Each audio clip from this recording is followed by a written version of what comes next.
Mateo 6.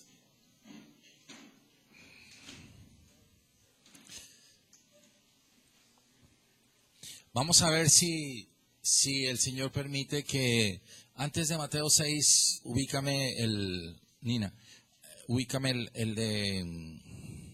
primer slide de no os hagáis pues semejantes.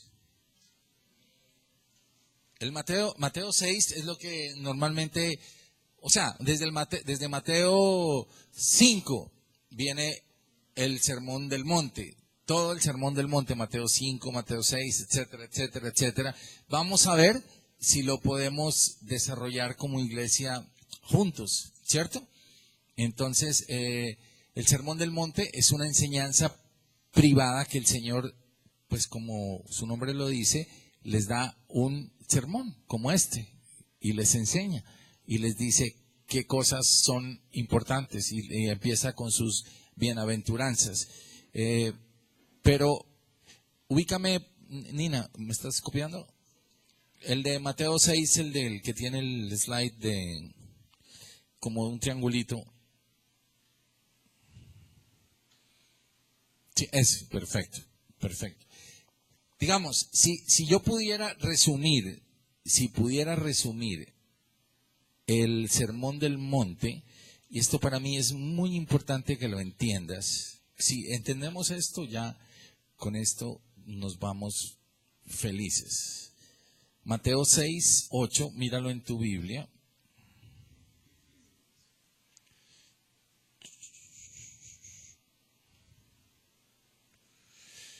Si lo puedes resaltar allí, si lo puedes encerrar, si lo puedes subrayar, pues hazlo. Porque digamos que el resumen del Sermón del Monte, básicamente, a mi gusto no, sino es como un mensaje profundo. El Señor dice, no os hagáis pues semejantes a ellos. Con eso que entiendas, ya estamos hechos. ¿Sí? Esto es lo que se llamaría contracultura. Contracultura. No os hagáis pues semejantes a ellos. Ese es el tema central de la Biblia. Yo les envié el día sábado, para los que ven su WhatsApp, algunos dicen, llegó otro mensaje del pastor, ¿qué será lo que manda? Y otros sí los saborean, otros los devoran, otros los degustan, otros los leen rapidísimo. Yo todo eso lo sé. Yo le digo, Señor, muéstrame cuáles son entonces los que me hacen mala cara, cuáles son los que los disfrutan. Y Él me dice, mira, este, se están burlando de tus mensajes. Estos no los miran. Estos los miran. Estos los leen rápido. Pero este grupito que está aquí, estos sí están disfrutando esos mensajes. Entonces, espero que este grupito sea el grupito que está aquí esta mañana. Aunque tengo serias dudas de algunos. Pero les decía allí que el corazón de Dios estuvo en sacar un pueblo. Eso fue lo que hizo con Abraham, eso fue lo que hizo con su pueblo judío, eso es lo que hizo con nosotros. El corazón de Dios está en sacar un pueblo, apartarlo para Él y decirle, ustedes son un pueblo diferente. Por consiguiente, no os hagáis pues semejantes a ellos. Esta es la lucha, y así empezamos el culto más o menos con la reflexión que hicimos de la esposa de Lot. No os hagáis pues semejantes a ellos. Eso se llama contracultura. Entonces, cada uno tiene que luchar en contracultura. Hay unos que están entrando a la Universidad del Norte y ¡pam! Los pone el Señor, le dice, ahí te voy a poner. Pero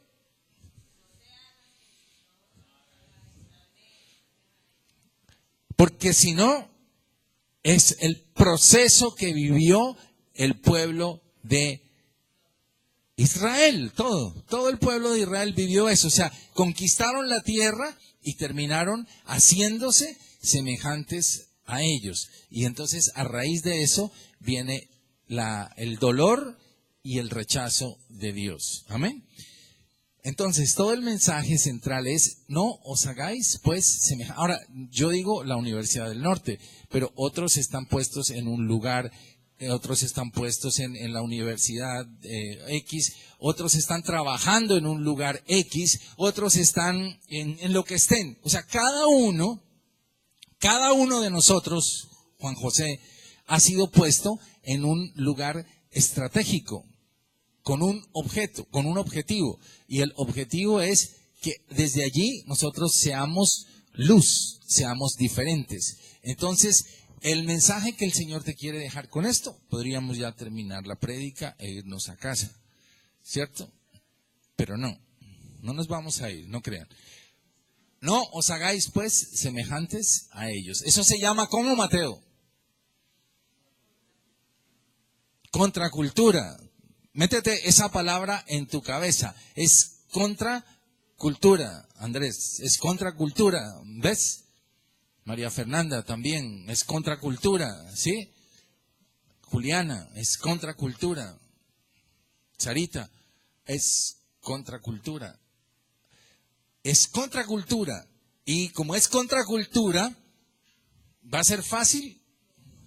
No va a ser fácil. La contracultura no es fácil.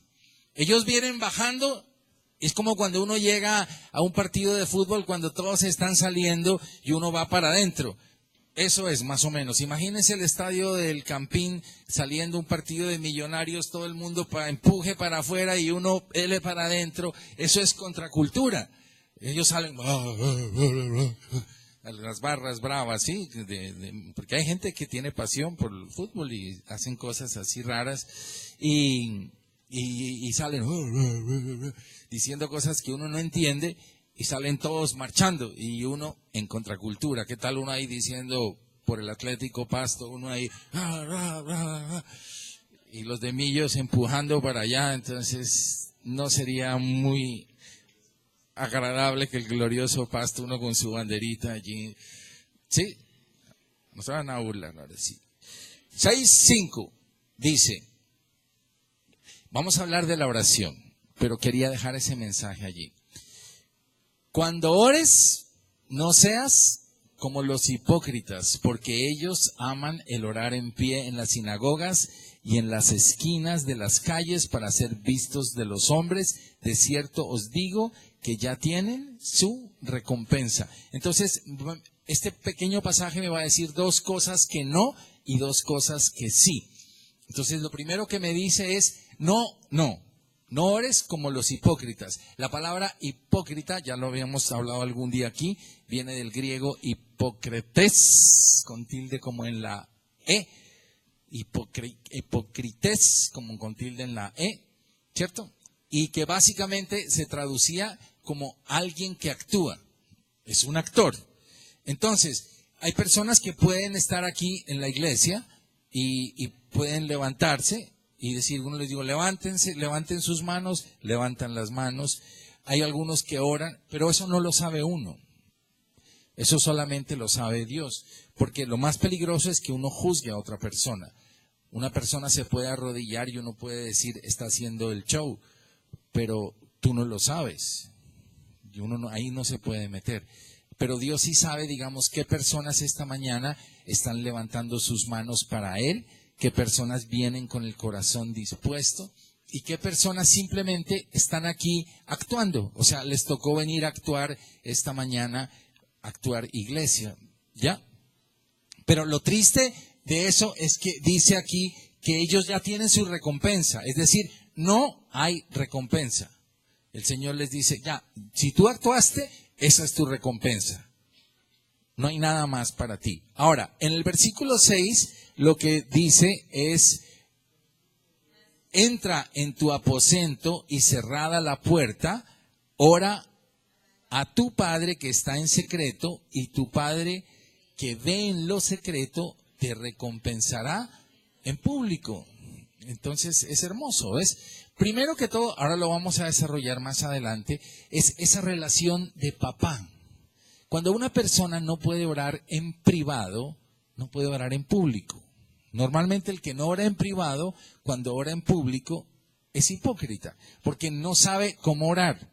Pero cuando tú aprendes a orar con tu papá, y ahora vamos a ver cómo es el modelo de la oración que él diseñó, entonces tú vas a poder decir, allí puedes abrirle como con espontaneidad, porque cuando estás solo, tú puedes realmente mostrarle al Señor, porque uno muchas veces, por ejemplo, sabe y le dice, oye, ¿cómo estás? ¿Bien?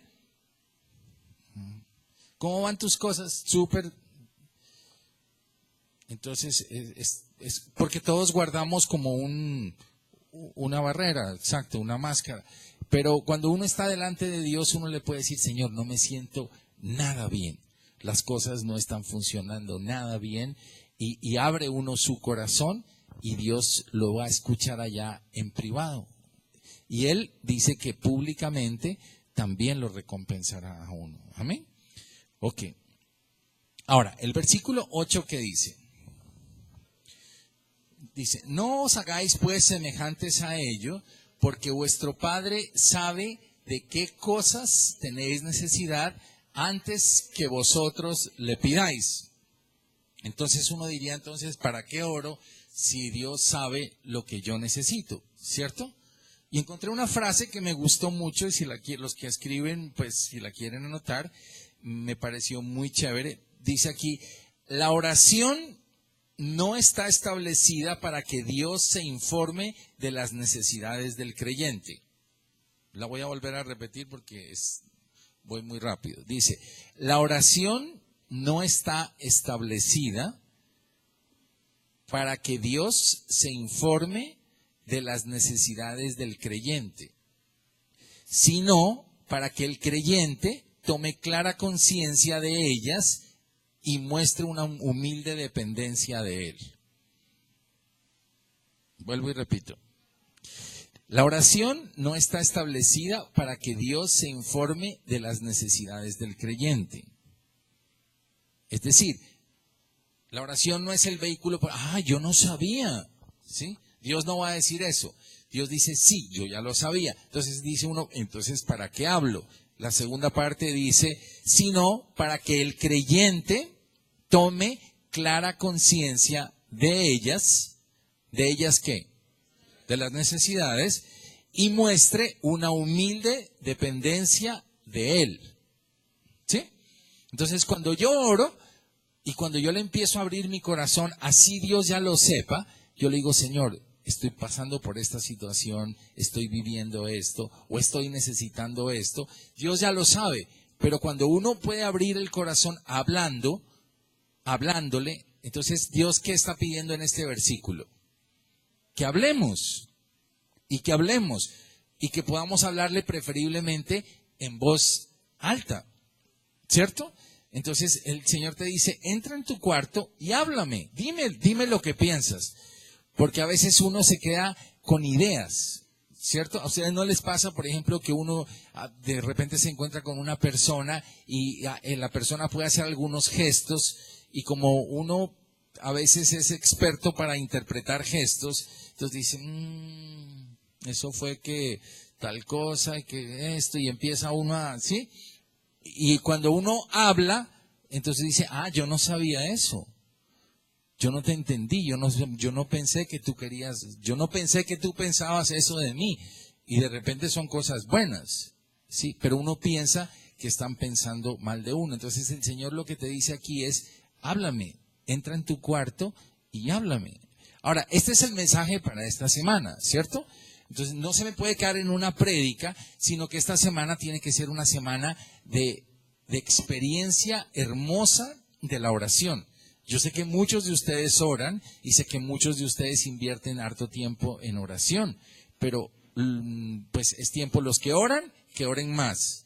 Los que oran poquito, que oren más. Y los que no oran, que empiecen a orar, ¿cierto?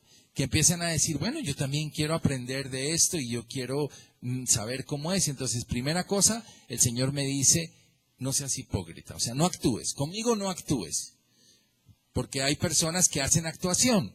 El otro día fue una persona a visitar a otra persona y estaba en profunda depresión y angustia, pero montaje, ¿cierto?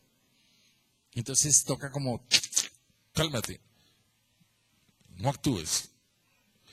Y entonces ya la persona dice, bueno, sí, mejor no actúo. Y es como es. Entonces con Dios uno puede ser como es.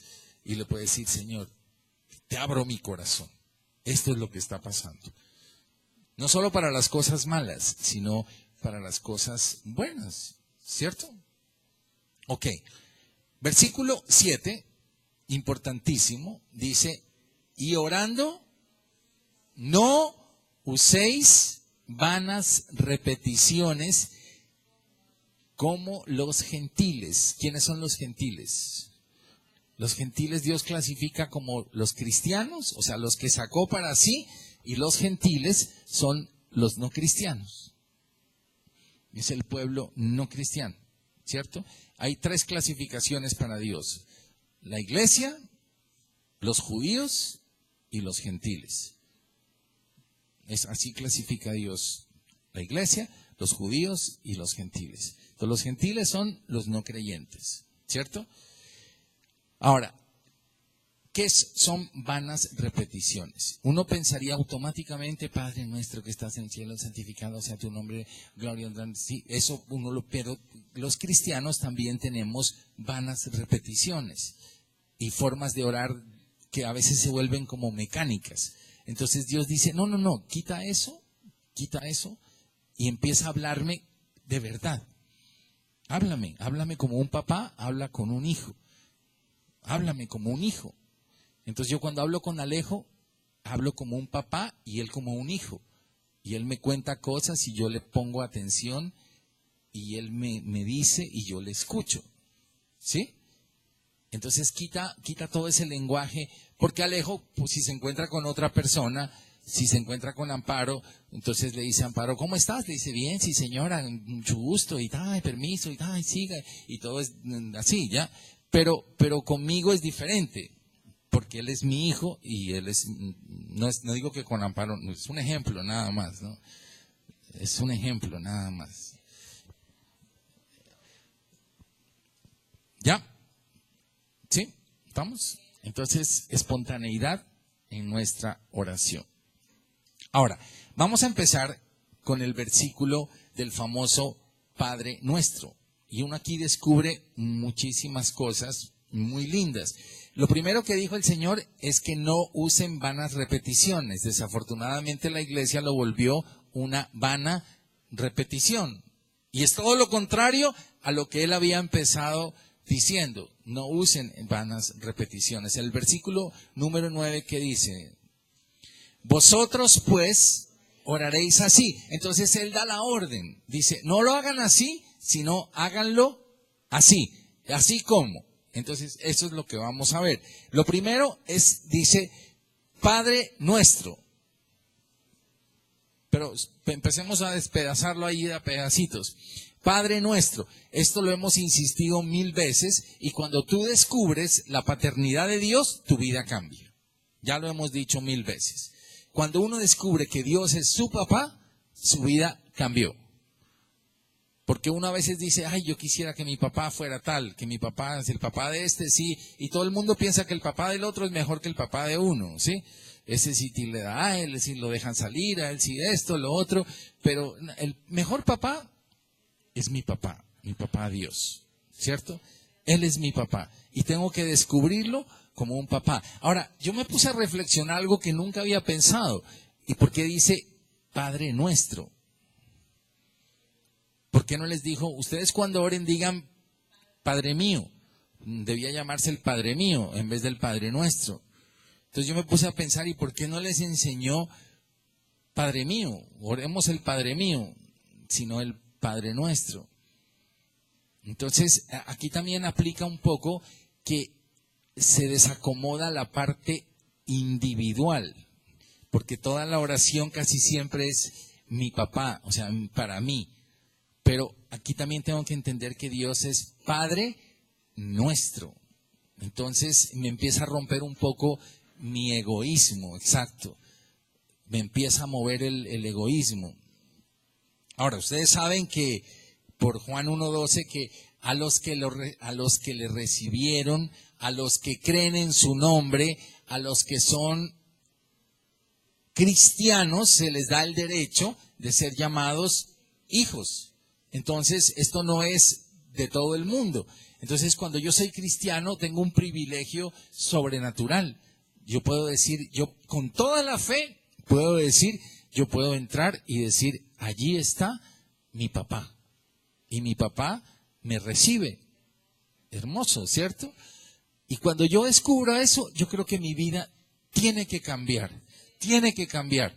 Porque mi papá, si tu papá que es malo te puede dar cosas, tu papá del cielo, dice él mismo, no te podrá dar cosas aún mejores.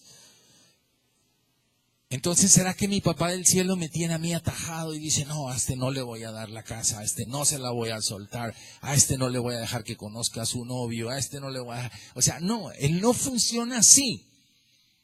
Él es un papá que, como dice Santiago 1:17, toda dádiva y todo don perfecto desciende del Padre, creo que dice de las luces, ¿cierto? Entonces, todo lo que es bueno, todo lo que es un buen regalo, entonces eso viene de parte de Dios para tu vida, en todo, en todas las áreas de tu vida. Entonces, cuando tú te acerques al Padre, porque nosotros a veces teníamos una tendencia que está un poco implícita, porque eso es también de la raíz del hombre no regenerado, los indígenas se acercan a Dios con miedo, a su Dios, porque el Dios un día puede salir como tormenta y ahí lo dejó. Estaba el indígena orando y ahí quedó, despachado. ¿Por qué? Porque el Dios amaneció bravo. Entonces tocaba ir a echarle trigo o algo para que se contente, y entonces ya iban todos, y el Dios bendecía. ¿Ya? Pero así no es Dios. Dios no es un Dios temperamental que un día como uno, o sea, Ricardo un día amanece bravo y uno no sabe ni por qué y no saluda y está bravo y uno, pero ¿por qué? ¿Qué le pasó? ¿Yo qué le hice? No, hoy amaneció bravo. Entonces mejor no acercarse. Pero Dios no es así, o sea, Dios es el temperamento parejo, completo, o sea, es fiel, Él es inmutable, Él no cambia. Entonces Él no es que un día dice, hoy sí voy a bendecir a todos, mañana, hoy no voy a bendecir a nadie. No. ¿Sí? ¿Ya? Entonces tengo un Dios que es papá, primera cosa. Pero no solo es, y aprendámoslo, porque esto para mí fue enseñanza.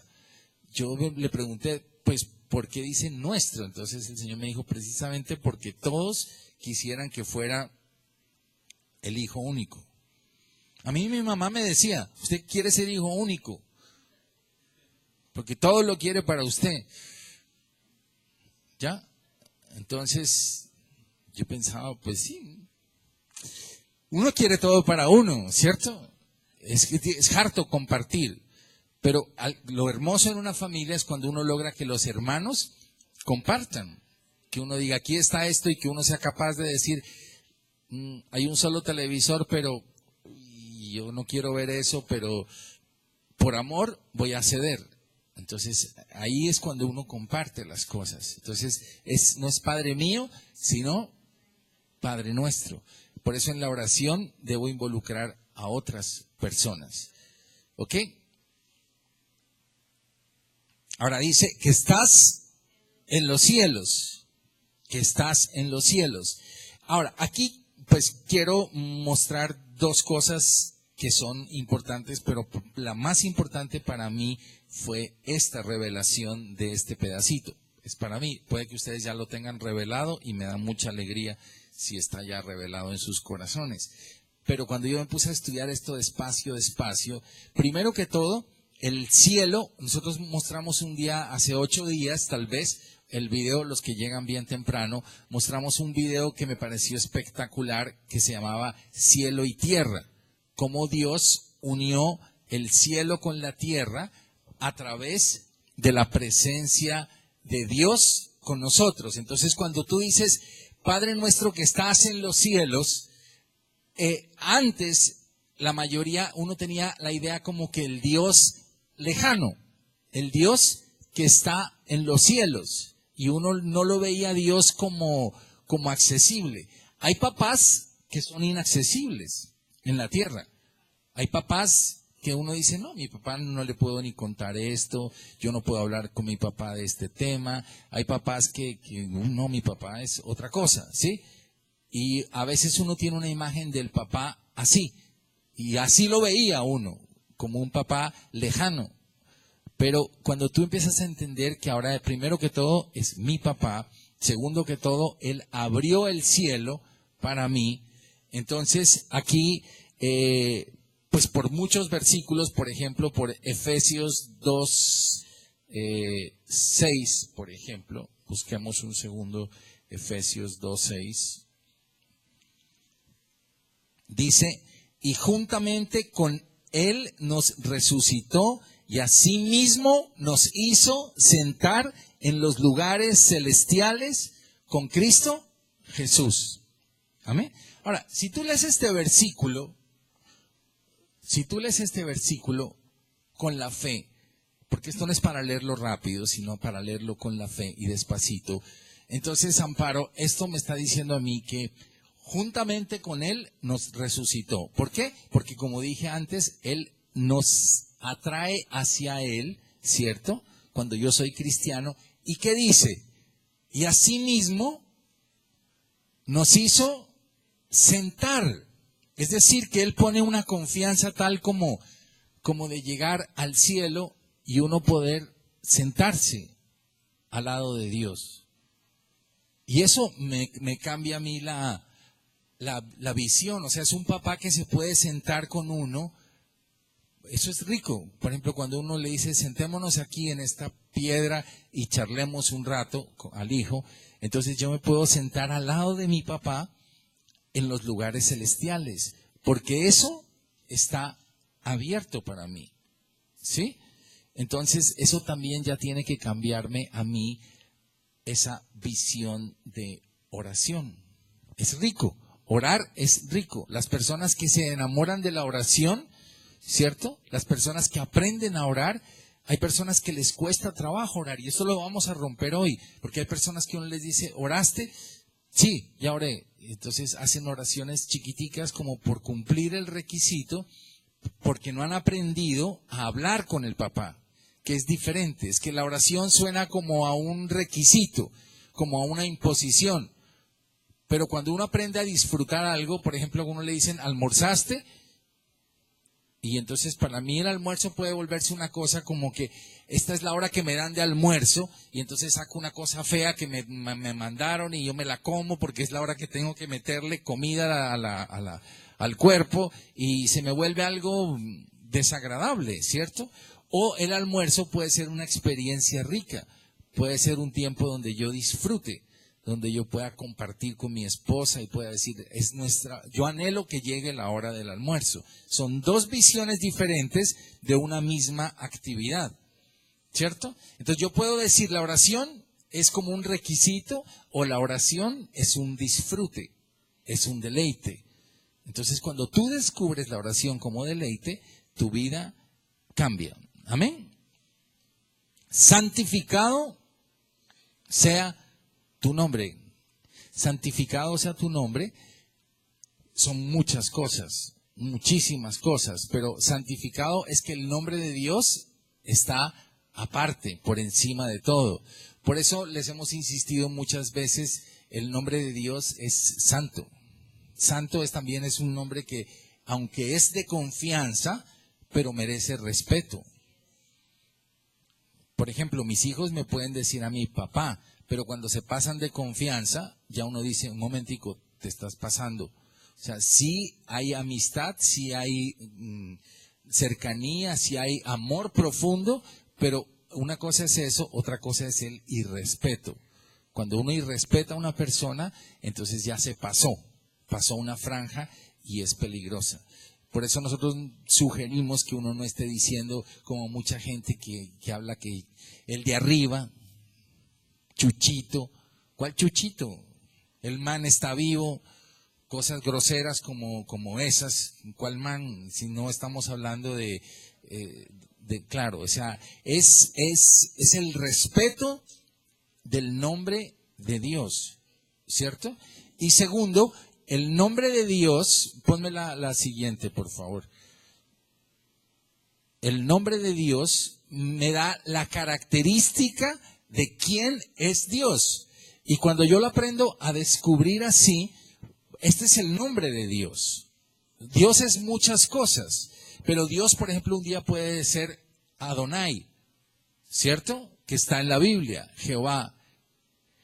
Está Adonai, y Adonai básicamente traduce mi Señor. Y cuando tú le dices mi Señor, ¿a qué te hace pensar?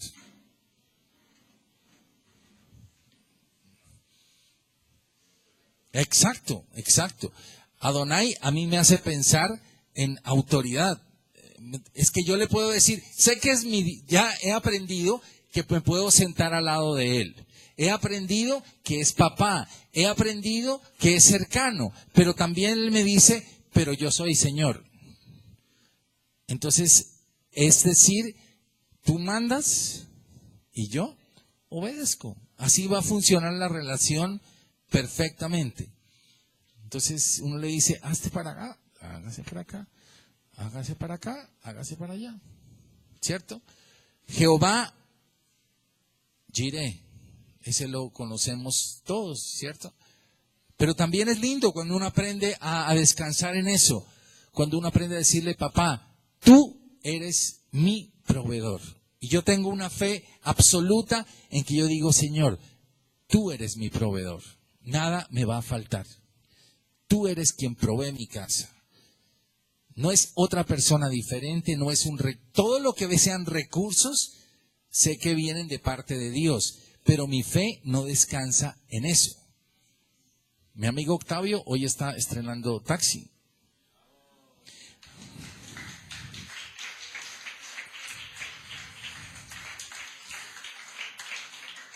Ese ha sido un milagro. Ellos le han dado la gloria al Señor y han dicho, Señor, esto ha venido de parte tuya. Y entonces a esta hermosa parejita el Señor les regala ese taxi y por allí les va a entrar recursos para su vida diaria, pero ellos no tienen la fe puesta en el taxi, porque el Señor algún día puede decir, yo les quito el taxi y ya, ellos dicen igual, con taxi o sin taxi, el Señor es mi proveedor. Entonces tú aprendes a descansar como la forma de ver a Dios es diferente. Estos son unos poquitos nombres que pusimos aquí solamente como para la prédica. Tú puedes decirle Jehová Nisi. Jehová Nisi es como lo que pusimos afuera, una bandera, ¿cierto? ¿Qué quiere decir una bandera? Quiere decir que Él va como delante, ¿cierto? Él va abriendo bandera y Él va caminando, ¿cierto? Entonces yo digo, ¿qué problema tengo si yo voy detrás? Él va adelante haciendo bandera y yo voy detrás. Por eso al principio del culto dijimos que en el caso de la esposa de Lot le decía, camina, ve para adelante, no mires para atrás y no te detengas. Entonces el punto es que yo vaya ahí detrás. Él va con la bandera y yo voy detrás. Yo no tengo miedo. Yo no tengo miedo, no tengo preocupación. Yo sé que va uno haciendo la vida bien, como le toca, como corresponde, y uno va caminando. Entonces yo sé que Él irá abriendo con su bandera camino para mis hijos. Yo no estoy ahorita con una úlcera pensando, ¿y ahora qué hago con la universidad de mi hija? Y en 3 años se viene el otro, y ahora ya, entonces se desbarata todo. Yo digo, Señor, yo voy a caminar bien, en integridad, y tú irás con tu bandera delante. Porque también te reconozco como mi proveedor. Yo no dependo de nadie, de ninguno, ni estoy esperanzado en nadie, sino creo que Él es mi proveedor y nadie más, nadie más. Y Él usará a quien tenga que usar para que provea lo que tenga que proveer. Amén. Si es un trabajo antes, pues cuando era un negocio, yo veía la gloria de Dios y decía, de repente estábamos, ¡pac!, y llamaban y yo decía, eso cliente que acaba de llamar no es ni por mi capacidad comercial ni por mi inteligencia, sino es porque Dios acaba de abrir una puerta para que Él se glorifique en este tema, ¿cierto? Ahora, un punto antes de eso, me encontré una frase también que me gustó si quieren anotarla allí con respecto a este versículo, dice: Señor, lo que hagas por mí, lo que me des conforme a tu voluntad, que sea para gloria de tu nombre. ¿Sí? Repito, Señor, lo que hagas por mí, lo que me des conforme a tu voluntad, que sea para gloria de tu nombre. Es decir, que todo lo que venga de parte de Dios, con todo lo que venga de parte de Dios, yo glorifique el nombre de Dios. Allí se le quita a uno la bobada de estar pidiendo bobadas, ¿cierto? Cuando uno dice, esto es para la gloria de Dios, entonces Dios le va a decir, con esto me vas a glorificar. Y se le acaba a uno. Tengo otras, Jehová, no sé en cuál quedamos, ya cambiamos aquí. Shalom.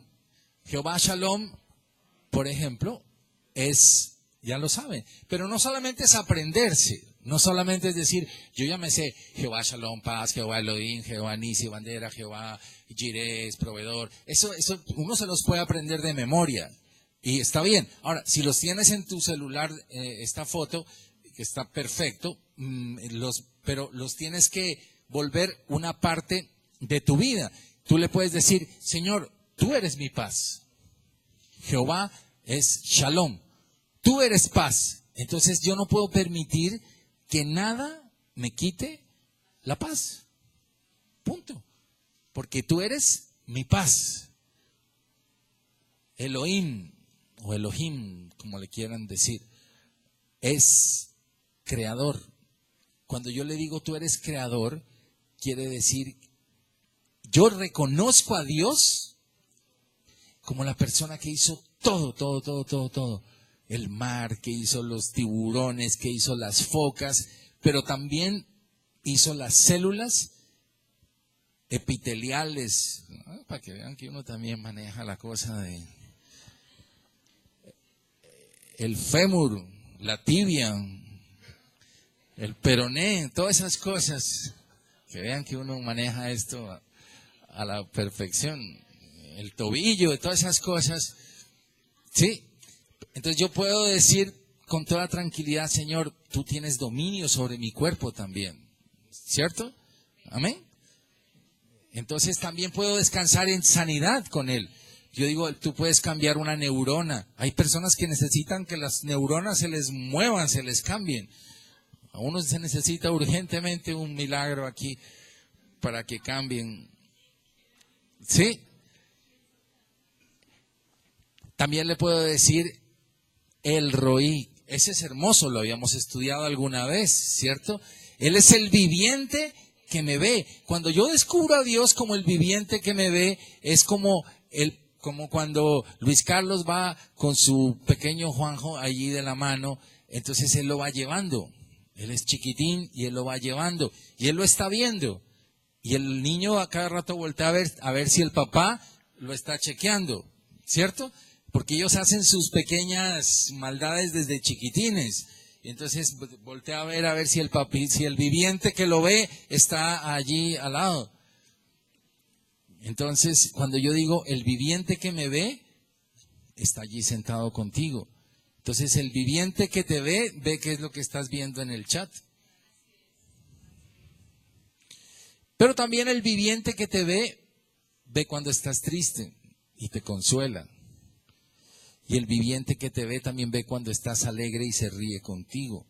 No solamente el viviente que te ve es para juzgarte, sino el viviente que te ve es para estar allí contigo. Este es mi papá que me ve permanentemente, que me cuida. Entonces yo no estoy solo. Y puede que un día esté almorzando solo en Carulla, pero yo digo, el viviente que me ve está sentado aquí al frente de mí, ¿cierto? Porque yo estoy viviendo con el viviente que me ve. Entonces, esto tiene que empezar a cambiar mi relación con Dios. Él es mi pastor. Él es mi pastor. Él es mi pastor. Yo soy su oveja. Él va a estar pendiente de mí. Por eso dicen, delicados pastos me pastoreará. Entonces, Él está buscando, voy a llevarlo para acá, voy a meterlo para acá. Él está pendiente de mí. Él es mi pastor. Y el último el que lo pueda pronunciar me avisa. Jehová es nuestra justicia. ¿Sí? Jehová es nuestra justicia. Quiere decir que yo sé que muchas veces hay cosas injustas en contra de nosotros, ¿cierto? Pero yo digo, Él es la justicia. Y Él hará justicia en las cosas que tiene que hacer justicia. ¿Amén? ¿Chévere o no chévere? A mí me parece emocionante. Ahora, vamos a ver hasta dónde llegamos. El versículo 10 dice, venga, regresamos a Mateo. Venga tu reino. Ok, pues aquí obviamente hay dos posiciones. Venga tu reino, podría pensarlo en dos sentidos, y esto quiero que quede claro. Por ejemplo, Colosenses 1:13 dice, claro, pues esto es todo el Nuevo Testamento, simplemente puse un versículo como ejemplo, nada más, ¿sí? Colosenses 1:13 dice que Él nos ha trasladado de la potestad de las tinieblas al reino de su Hijo. Es decir, en un sentido, para mí, su reino ya vino. ¿Sí? Para mí su reino, en ese sentido, teológicamente, yo no puedo decir venga tu reino como cualquier otro. Hay otros que necesitan que el reino de Dios venga a ellos, pero el reino de Dios ya vino a mi vida, Él ya gobierna mi vida. Yo ya soy del súbdito del rey, ¿cierto? Entonces, en un sentido teológicamente yo puedo decir, para mí como cristiano ya vino. Ahora, el otro tema es el programa escatológico, o sea, lo que viene, lo que falta por venir. Yo sí espero que Cristo, estamos esperando, por eso la visión de la iglesia dice, anhelamos el glorioso regreso de Jesucristo. Yo anhelo que algún día Jesucristo regrese por su iglesia, para irnos con Él. Ese es el otro pedazo que falta. Y falta el otro pedazo, es que algún día Él gobernará en el milenio, ¿cierto? Él gobernará en el milenio con nosotros. Entonces, eso también lo estamos esperando. Y después vendrán nuevos cielos y nueva tierra, ¿cierto? Como dice Primera de Pedro. Entonces, esas partes todavía no han venido y esas sí las estoy anhelando. Después, en el versículo 10, la segunda parte dice que este es un compromiso, ¿no? Hágase tu voluntad como en el cielo, así también en la tierra. Esta es fácil de orarla. Y esto si lo oye uno de corridito, ¿no? Padre nuestro que estás en los cielos, santificado, hágase tu voluntad en el cielo como en la tierra. Pero hágase tu voluntad como en la tierra. Esta es una oración que lo compromete a uno de una. O sea, cuando tú la oras, tienes que estar dispuesto a decirle, Señor, yo oré eso y lo acepto y lo creo. Ahora, si Dios en el cielo dice, hágase así, ¿qué pasa? Se hace así. O sea, Él simplemente, y una orden y se cumple perfectamente. Perfectamente. Cualquier orden que Él da en el cielo se mueve y se cumple. La rebeldía está en la tierra. Entonces, cuando yo le digo, Señor, hágase tu voluntad como en el cielo, así también en la tierra, eso automáticamente me compromete. ¿Cuál fue la enseñanza del Señor con nosotros? Cuando estaba en Getsemaní, por ejemplo, en Mateo 26:42, Él dice, Señor, que no se haga mi voluntad, sino tu voluntad. Esto es fácil de leerlo y esto es fácil de decirlo, pero otra cosa es vivirlo en la vida diaria, que uno le pueda decir, Señor, yo realmente no quiero que se haga mi voluntad, sino tu voluntad. Así no me guste, yo estoy dispuesto a ceder mi voluntad por tu voluntad. Esta es una parte central del Padre Nuestro, porque esto, obliga a que yo, como lo enseñamos hace 2 prédicas tal vez,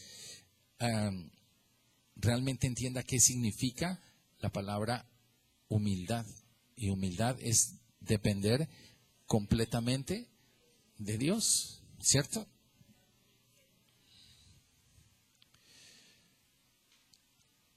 Versículo número 11 dice, el pan nuestro de cada día, dánoslo hoy.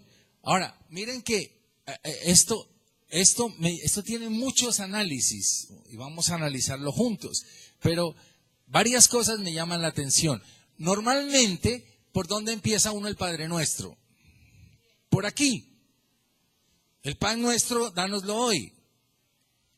¿Sí? Ese es el error de uno. Normalmente uno se arrodilla a orar y lo primero que hace es el pan nuestro, dánoslo hoy. O sea, empieza al revés. Pero para llegar al pan nuestro, dánoslo hoy, yo primero he tenido que entender a quién le estoy orando. O sea, primero tengo que haber entendido que Él es Padre nuestro. Entiendo que estoy hablando es con mi papá. Entiendo que está en los cielos. Y entiendo que el cielo Él lo trajo a la tierra. Y entiendo que yo estoy sentado junto a Él. Entonces mi relación con Dios ya ha cambiado. Ya mi forma de ver a Dios es diferente. Por eso es que también muchas veces como cristianos estamos frustrados. Porque no hemos podido conocerlo a Él como papá. Y no hemos podido experimentar como papá. Por eso el hijo pródigo, que fue un fariseo, finalmente él dijo, pero Señor, a mí nunca me hiciste una fiesta. A mí nunca me mataste un torito y llamaste a mis amigos para la fiesta. Y el Señor le dijo, pues no lo pidió, papá. Más o menos, ¿cierto? Al hermano, sí, estoy hablando del hermano. El hijo pródigo llegó y le hicieron su fiesta y el otro dijo, a mí no me dieron torito, a mí no me dieron vaca. El hermano, digamos, fue como el farsante allí de la cosa porque él estaba ahí como en un servicio como obligatorio, pero nunca lo descubrió a él tampoco como papá. Nunca lo descubrió como papá. Y se llenó de envidia y de dolor por el otro. Entonces, por eso es que a veces uno ve que hay gente que conecta mejor con Dios y también recibe más de Dios y puede disfrutar más de la paternidad de Dios. Porque Dios, si tú lo descubres como papá, porque está la escritura para que lo descubras, si lo descubres como papá, lo vas a disfrutar como papá. ¿Cierto? Eso. Me alegra que ya están contentos. Ahora, noten que también dice el pan nuestro de cada día. Aquí hay muchas cosas. Para los judíos, el pan nuestro, contextualmente ahí, digamos, en el contexto cultural de ellos, el pan nuestro se refería no solamente obviamente al pan, no era solamente de ir a Pampayá y tener el pan para el día, sino el pan se refería obviamente a las necesidades básicas, por decir algo, de ropa, de alimento, de salud, de cosas digamos como lo que es del día a día. Entonces, también enseña como a no pedir banalidades ni cosas superfluas. Digamos, yo estoy contento con Dios y solamente le estoy diciendo, Dios, dame lo que necesito para este día. Y obviamente lo que necesito no quiere decir que yo tenga un concepto de desprecio por las cosas del mundo y que nunca vaya a poder tener un televisor o nunca vaya a poder tener un computador o cosas de ese estilo, sino me refiero es a no llenar la cabeza de peticiones a Dios de cosas que no producen sino banalidad, ¿sí? Y también me llama la atención que dice el pan que nuestro, otra vez, ¿ves? Entonces muchas veces vuelvo al tema, por eso es el Padre nuestro. ¿Cuántas veces tú oras por la mesa de otra familia aquí de la iglesia?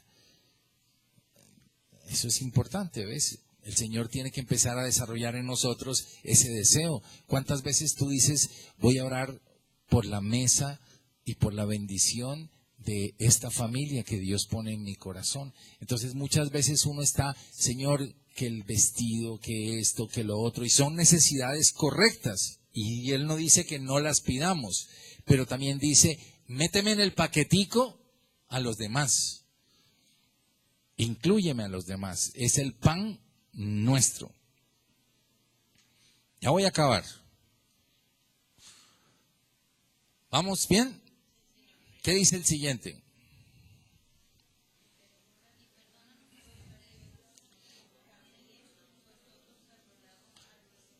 Ok, aquí hay algunos autores que me pareció interesante que dicen, curiosamente aquí hay un y. Y para algunos autores es como si conectara que cuando tú le dices, Señor, dame el pan, dame lo que necesito, y el Señor te dice, y hablemos un poquito del tema del perdón. Como que viene agarradito lo uno de lo otro, ¿sí? Entonces, tú me pides pan y, bueno, un momentico, pero, y con respecto al tema del perdón, ¿cómo funciona eso?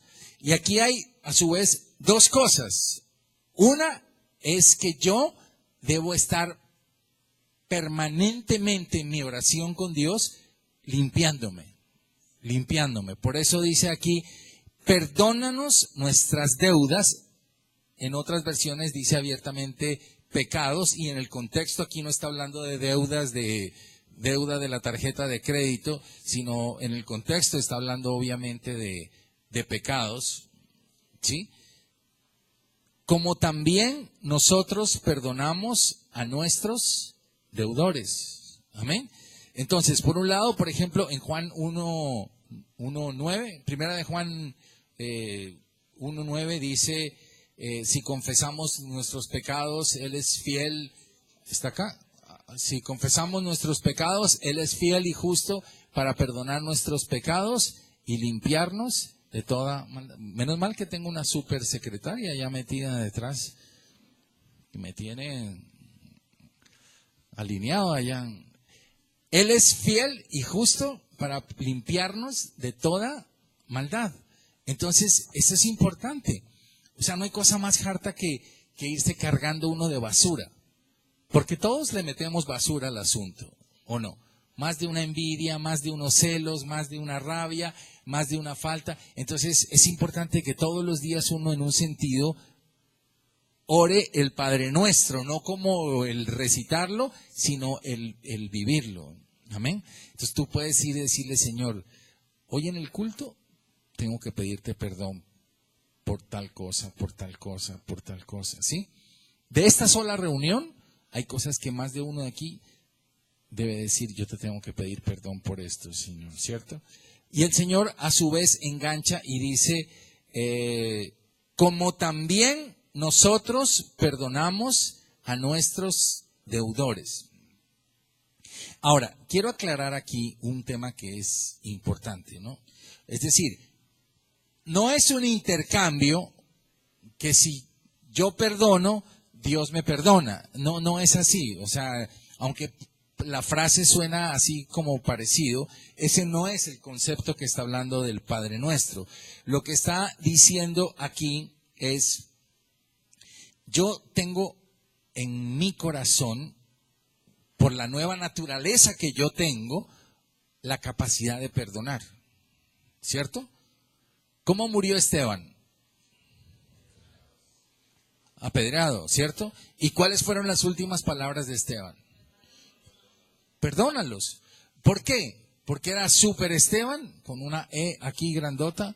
No, él simplemente era la naturaleza de Dios, la naturaleza de Cristo allí, que el hombre entendió y dijo,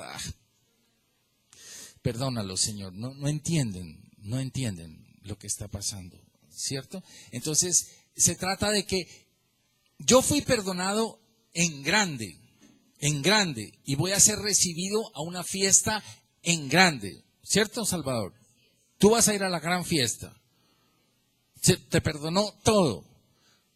Se te declaró completamente limpio. Se te dio nueva vestidura, ¿cierto? Entonces uno ya está vestido bien chévere. Y es como la otra parábola que dice que a uno le perdonaron una deuda que no podía pagar y salió a la calle y encontró a otro que le debía una chichigua y lo cogió y lo ahorcó y le dijo, ¿me vas a pagar? y ahí le acaban de perdonar, por decir un ejemplo, 1.000 millones de pesos. Le acaban de perdonar 1.000 millones de pesos y yo salgo y lo encuentro a Carlos que me debe 300.000 pesos. Entonces lo cojo y le digo, ¿me pagas mis 300.000 pesos? Y me acaban de perdonar a mí 1.000 millones de pesos. Entonces el Señor dice, no es correcto, no funciona así. Yo te acabo de perdonar una deuda grande. Entonces tú, si tienes el perdón de Dios y lo entiendes en tu corazón, tú deberías perdonar a otra persona. No habría ningún motivo para no perdonar a otra persona. Ahora, aquí la Biblia dice en Romanos 12, 19, dice que Él hará la justicia como Él quiera. ¿Ya? No os venguéis vosotros mismos, amados míos, sino dejad lugar a la ira de Dios, porque escrito está, mía es la venganza, yo pagaré, dice el Señor. O sea, ese pedazo no es mi problema. Que va a haber cosas injustas, va a haber. Que van a hacer cosas que no te van a gustar, sí van a verlas. Pero tú tienes que estar en la capacidad de decir, pero yo voy a perdonar. Ahora, cuando uno perdona, el gran beneficiado finalmente, ¿quién es? Es uno mismo. Porque no hay cosa más harta que estar uno allí con algo guardado en el corazón. Amén. Efesios 4:32 dice, antes sed benignos unos con otros, misericordiosos, perdonándoos unos a otros, como Dios también os perdonó a vosotros en Cristo. Amén. Es decir, lo que me hace perdonar a mí no es para que Dios me perdone, sino es como una consecuencia de, como Dios me perdonó, yo no tengo ningún problema en perdonar a otra persona. Listo, ya vamos terminando. Y no nos metas en tentación, mas líbranos del mal. Aclaro, Dios no mete en tentación a nadie, eso ustedes ya lo saben de memoria, ¿cierto? Santiago 1, el versículo 2 dice que Dios no tienta a nadie, ¿cierto? Exacto, está mucho mejor ese enfoque. La NBI, me dice Carlos, dice, no permitas que cedamos ante la tentación, que ese es el enfoque más correcto de la interpretación. Por eso la NBI lo leyó, lo tradujo mejor que la Reina Valera. Entonces, aquí el objetivo es la oración. Por eso en Lucas 22:40 el Señor les dice, orad para que no entréis en tentación. Entonces, es importante la oración, porque cuando yo oro mucho, yo en ese momento me estoy cuidando de no entrar en un territorio peligroso. Yo le digo a mi esposa, hay días que uno se levanta y no ora y todo le sale patas arriba. Todo le sale patas arriba. O sea, porque uno se levanta con el afán que nos tocó salir corriendo y da cosa. Y por esa corredera uno dice, aplacemos. ¿Qué aplazamos? Aplacemos lo que es menos importante. La oración. Y dejémosla. Listo. Y entra uno al día. Y todo el día es patas arriba. Todo el día las cosas le salen mal. Pero al contrario, cuando tú dices no voy a dejar que nada me gane mi tiempo de oración, y tomas tu tiempo de oración, ¿qué pasa? Dios te está protegiendo, Dios está hablando contigo, Dios te está diciendo, ojo, ahí puede haber tentación, allí no te metas. Ese grupo de personas te van a enredar, ese grupo de personas te va a dañar. Entonces allí es cuando está protegido en la oración. La oración no es un rito, la oración no es una obligación, la oración es un deleite, es un disfrute, es una protección que Dios nos regala a nosotros. Amén. Y como decía Carlos ahorita, el centro que lo tomó bien la NBI es, la petición es, Señor, yo quiero protegerme, que no o bueno, la nueva traducción viviente, no es la NBI, sino la nueva traducción viviente. Pero ese es el enfoque. Y en un video que les envié en estos días de Efesios, que entre otras cosas está espectacular, en ese video de Efesios al final dice que el Señor nos manda a vestirnos con la armadura, ¿cierto?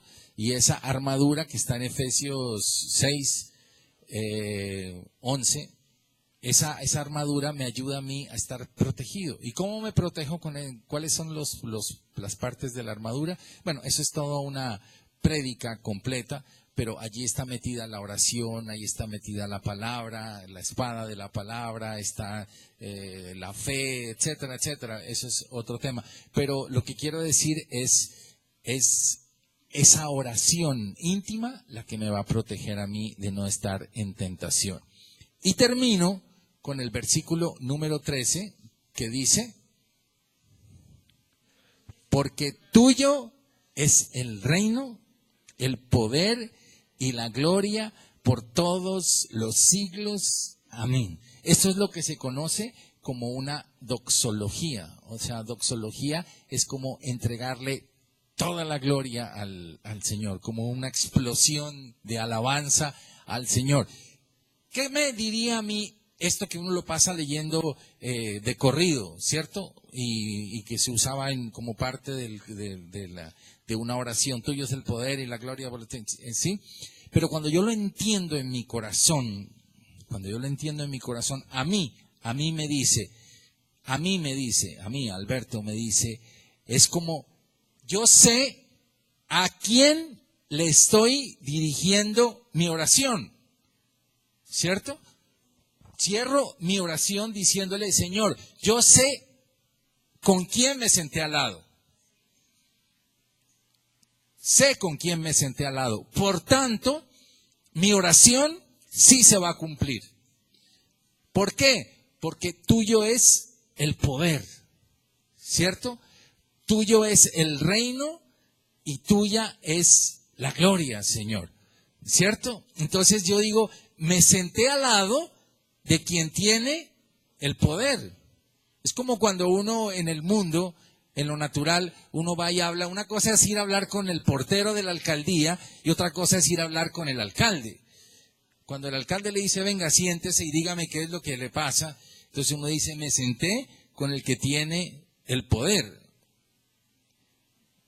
Él sí va a resolver la cosa. Entonces yo, en este tema de la oración, al final de la oración yo le digo, Señor, gracias porque me he sentado a orar y a hablar contigo. ¿Y quién eres tú, sino el que tiene el reino, el poder y la gloria? Tres cosas. Él es el rey, Él es el que manda, ¿cierto? Segundo, Él es el que tiene el poder. Pero tercero, para Él exactamente, para Él es la gloria.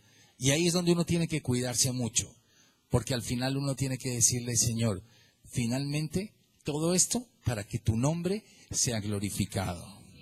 Para que tu nombre sea glorificado. Entonces el día que, por ejemplo, uno termine la universidad y le entreguen el cartón, uno realmente, como lo dije al otro día, de este futbolista, uno puede decir, no, esto no es por mí, sino la gloria sea para el Señor.